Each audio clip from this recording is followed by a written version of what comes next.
Kaguya-sama is without a doubt one of the most popular rom-coms of all time, and for good reason. It has extremely lovable and relatable characters, amazing comedy that always hits the mark, and romance so outstanding that it momentarily blocks out the pains of reality. But what if I told you that the genius who created this fantastic series made something even better? Oshi no Ko is the newest manga written by Aka Akasaka, aka the creator of Kaguya-sama, along with artwork from Mingo Yokiyari, the mind behind Scum's Wish. While this might seem like your usual idol manga series at first, let me tell you, brother, this ain't your daddy's idol series by any means. Oshi no Ko is like Love Life if it was geeked up at 4 AM.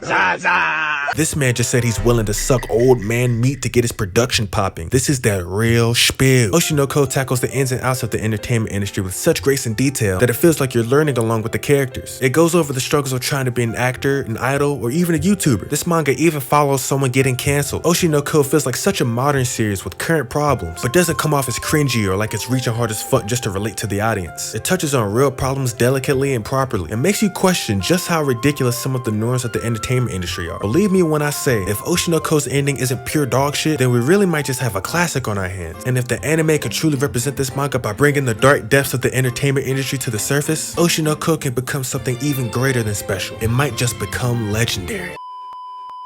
The world of celebrities is built on lies. The entertainment industry is able to survive due to the illusion it creates for the audience. To some, lying is a form of love. One industry that takes this idea to the max is the idol business. That's when we're met with the man watching his favorite idol hit the stage. In his patient's room, Goro is a gynecologist who's completely obsessed with an idol named Ai, an unrivaled beauty who is currently on the cusp of blowing up. The doctor is obsessing with Ai is not as simple as it seems, however. One of his previous patients, Serena, was a girl so sick she could barely even leave her room. The girl found inspiration in Ai and gained the will to keep living through the love of her favorite idol. Serena was a super fan and even wanted to become an idol herself one day, but unfortunately, she died from a sickness at a very young age. Dr. Goro and Serena were extremely close, so he continued to support Ai in an attempt to have Serena's will live on in a way. Goro then finds out on Twitter that Ai will be taking a break from all activity due to health reasons. But once he comes back from his lunch break, he finds that his newest patient is a 16-year-old girl who got pregnant, and this pregnant young girl just so happens to be his favorite idol, Ai. I know that ain't who I think it is. Goro recognizes Ai immediately, but he decides to be professional through his shock. Ai came all the way out to the countryside in order to keep her pregnancy a secret. She's so secretive about it that she won't even tell her manager who the baby daddy is, even though this said manager is basically the father figure in her life. She's due to have twins in the coming weeks, but Ai already decided to not quit being an idol despite the scandal they have on their hands. She explains that her job as an idol is to be an excellent liar in the first place. Every idol fan wants a character, a pure and perfect vessel to cast their ideals on. And what better vessel than a mega talented prodigy? Ai wants to live the best of both worlds. Word to my nigga Hannah Montana. She wants to start a family and be a star idol. Goro knows how crazy and dangerous this is, but Ai has such a powerful star presence that he decides to help her along with the pregnancy. Weeks go by and everything is going great. Ai is healthy and so are the babies. But on the day she's set to deliver, a stalker approaches Goro asking about where Ai is. Goro tries to chase the freak off, but the nigga sneaks up behind him and hits him with that Taco Bell secret sauce. Better scramble like an egg before you get folded like an omelet, nigga. Bro was completely slumped and knows he's on the verge of death. And in a sort of blessing or miracle, Goro is instantly reincarnated and he's brought back into this world as one of the twins Ai just had. Ai names him Aquamarine in this new life, and Aqua realizes that even though he's a baby, he still has all the knowledge from his previous life. His twin sister Ruby is also someone born of reincarnation. So with a set of twins way smarter than everyone else and a mother with unparalleled star power, this family is set to do nothing but great things in the entertainment industry, or at least that was the plan. I won't go super deep into spoilers in this vid, but let me just say, shit does definitely not go according to plan. Volume 1 serves as an extended prologue, and the plot twists and turns and takes no time to wait for you to get acclimated to this world. Shit gets active immediately. From living with the struggling artists, to dodging crazy fans, to hiding your very birth along with your mother, this idol manga goes way deeper than you would ever expect. Now look, you could call me a dick writer all you want. If that's how it is, so be it. I'ma bounce on that dick, pause. But to me, Oshi no Ko is a once in a generation type of manga. There is nothing like this series right now. I know people compare this to Act Age a lot, but we don't really talk about that one.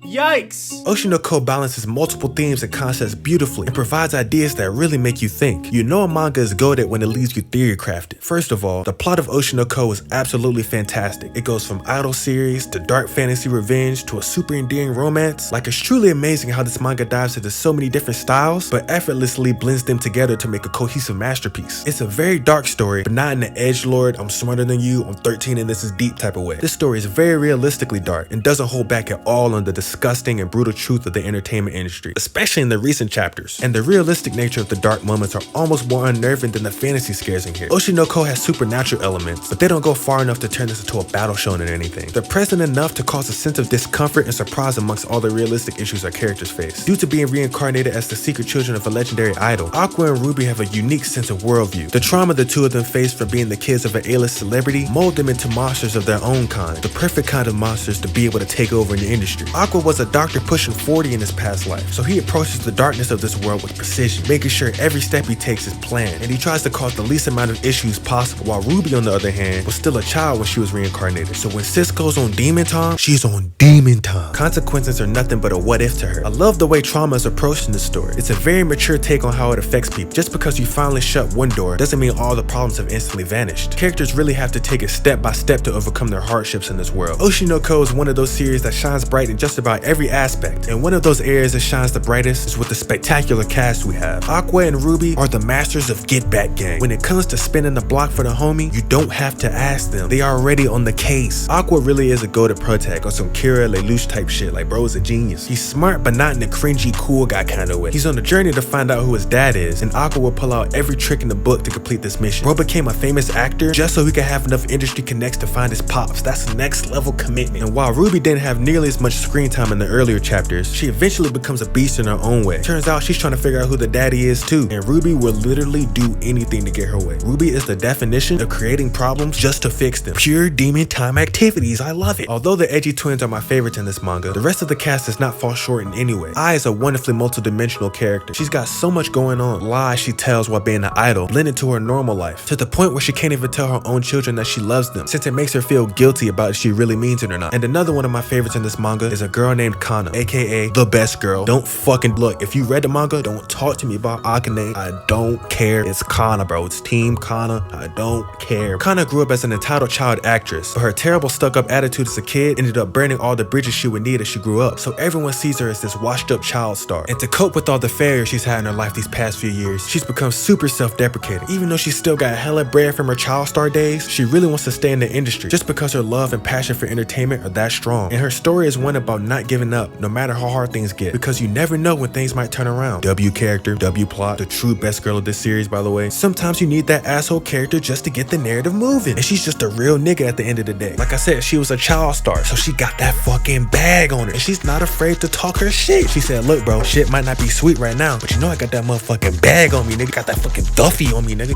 This is a beautiful manga. The panels all flow brilliantly like a movie at certain points, and the art elevates it even further. Character expressions, picturesque backgrounds, you name it, it's here in full force. I love how stylized the art always feels. Since the main theme of Oshi no Ko is the entertainment industry, a lot of the artwork is framed almost like magazine covers, or at least in a very cinematic fashion. All the characters have their own distinct flair, but they all somehow give off that aura of star power. In the same way it's interesting to hear celebrities talk about their day-to-day, Oshi no Ko kind of serves as that viewpoint in its own way. While there's clearly an overarching narrative to be told here, you cannot turn a blind eye to the commentary Aqua makes about the entertainment industry as a whole. For example, in chapter 21, Aqua enters a dating reality show. This arc dives into how we truly never see the full picture behind the camera. One of the girls on the show, Akane, is getting completely overlooked during filming. Nobody online cares for her on the show at all, so she wants to get her clout up bad, and in an act of desperation, she smacks the fuck out of the main girl on the show. Word to Willard Smith. Okay. When the cameras are off, the two girls make up as they understand the show is mostly fake and they're just trying to make some good TV at the end of the day. But nobody else knows about this conversation except for the people on set. The entire internet hates Akane for the slap. She deadass gets canceled. Everyone is saying that she's a horrible person and terrible on the reality show. And this eventually drives her to the point of not wanting to be here anymore. And sadly, this is very similar to situations that have happened in the real world. Another reason why Oshi no Ko is so great in my eyes is that it can speak on terrible situations like this, but not come off as preachy or corny. It kind of just plants the seeds to make you think. Yeah, so it's definitely an understatement to say that I love Oshi no Ko. And if I haven't convinced you yet, what if I told you this was canon to Kaguya? Not like I'm dead ass, like why is Kaguya in here? I don't fucking know, but she's here though. I'm just praying to God that the anime adaptation lives up to the glory of the OG. It's being done by Doga Koba, which is a solid overall studio, I'd say. They definitely got some bangers under their belt, and their most recent work on Shikimori has got me excited. Say what you will about Shikimori, but you can't deny it looked splendid. I need the anime to adapt this one word for word, bar for bar. Don't get fancy on me now, keep it simple. I feel like they might make Aqua a little bit bit too edgy in the anime, but hey, I can't judge before it comes out, you know what I'm saying? We'll just have to see. But yeah, if you read this and got any thoughts, I think I'm gonna have a spoiler zone in the pinned comment because I just read chapter 98 and damn. Anywho, thank y'all for 600 subs. I've been having a really good time making these vids, so I hope y'all continue to have fun watching. But yeah, have a blessed day and deuces.